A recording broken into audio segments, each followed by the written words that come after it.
Hi, welcome to the Factorologist. Tracing the development of a nation's currency can provide a unique glimpse into the nation itself.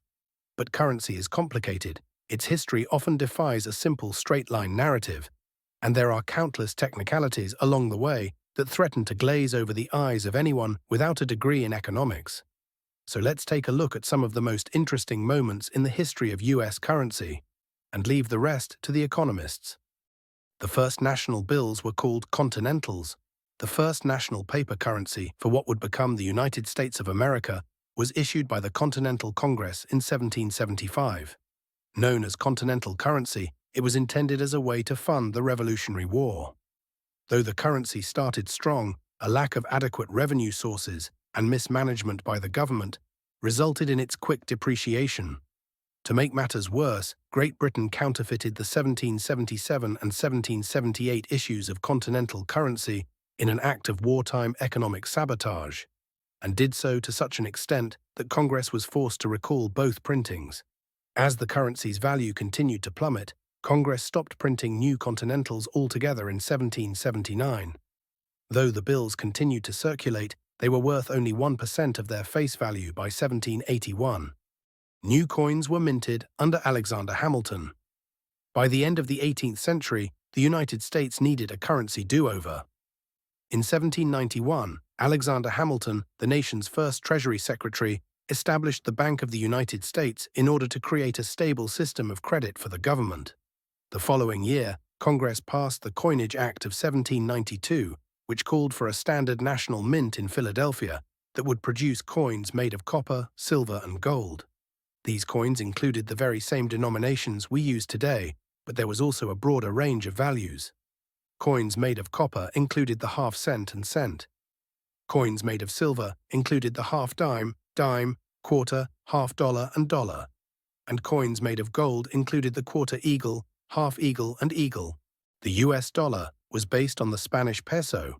The US dollar originated as a coin based on the Spanish milled dollar, known in Spain as the peso, mimicking both its weight and value in silver. The origins of the dollar sign, however, are unclear. One common theory is that because the US dollar and the Spanish peso were so similar, the symbol evolved from the superimposition of the S and P from the old shorthand for peso, PPS, which was then simplified into the dollar sign. Another theory is that the dollar sign is a similar refinement of superimposing the United States initials. A variation of that theory suggests it originated as a superimposed U and S, but the initials stood for units of silver. Plausibility aside, there is no substantive evidence for these or any other theories. Despite the iconic status of the dollar sign today, its exact origin remains a mystery. George Washington wasn't on the first dollar bill. The very first United States $1 note was printed in 1862, as part of the legal tender nicknamed greenbacks for their color.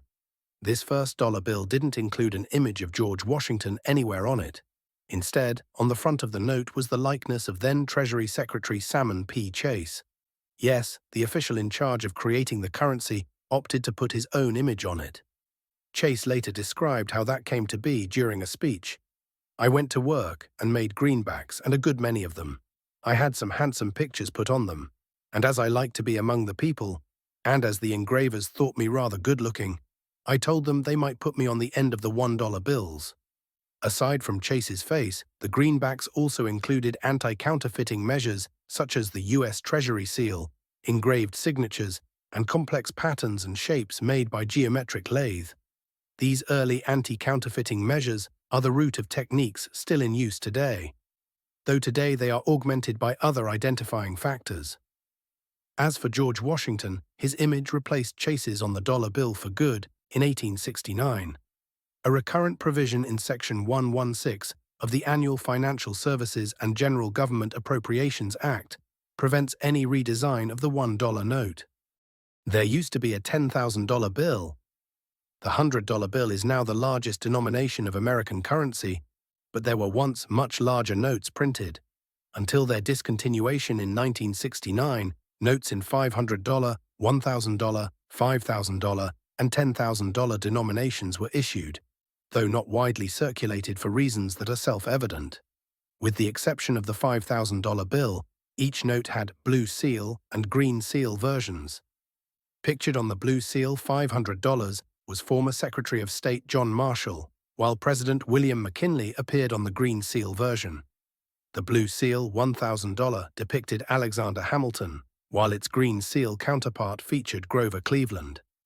Founding Father James Madison was pictured on the $5,000 note, and the $10,000 note, the highest value of American currency ever circulated, was the only one to have the same person pictured on both versions.